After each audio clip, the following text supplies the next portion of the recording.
Hei Sapna बुंलाय फुजानायनो थांनो खोनादों नोंनो माथो सेंग्राफोरखौ थगायबायनो फुजाफोराव आरो मा होननो नागिरदों आंखौ नों मा सानना लादों इन्सपेक्टर आं बै टाइपनि सिख्ला नङा नों मिथिया जानांगौ आंबो सिंगोलसो खैथाङोब्ला फाय बिदिब्ला आंनो दिन्थि नोंथ' शपिं खालामबाय जिलापि जाबाय जायाखै होनलाय जायाखै आरे बहा थांनाय बाबुनो आं हाबा खालामनो थांदोंमोन बोराय आं दिल्लीयाव थांदोंमोन गोबां सिख्लाफोरखौ लोगो हमबाय फन नाम्बारबो होना फैदों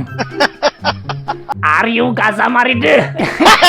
दाथ' फुजानि सिजन बाबु नै फ्लिपकार्टआव सेल फैदों एमाजनाव सेल फैदों नों गंसे आइफनखौनो बायदो आरो खोनासं नोंनि फन नाम्बारखौ आंनि फिसाजोनो होनो दाबावदे बेफोरखौ बुंलायनाङालै आफा फुजायावल' नायबाय थादो Hai Anjali, आंथ' दिनैसिम फुजाखौनो नायफेराखै आरो नों सानफ्रोमबो नायगोन होनदों बेबादि जाया आं सानफ्रोमबो नायखागोन बे सानसे नायना गोसोआव हाया मा सानसेल' नायनांगौ होनना लिरनाय दं आंहाथ' माखासे ड्रेसबो दंखायो दा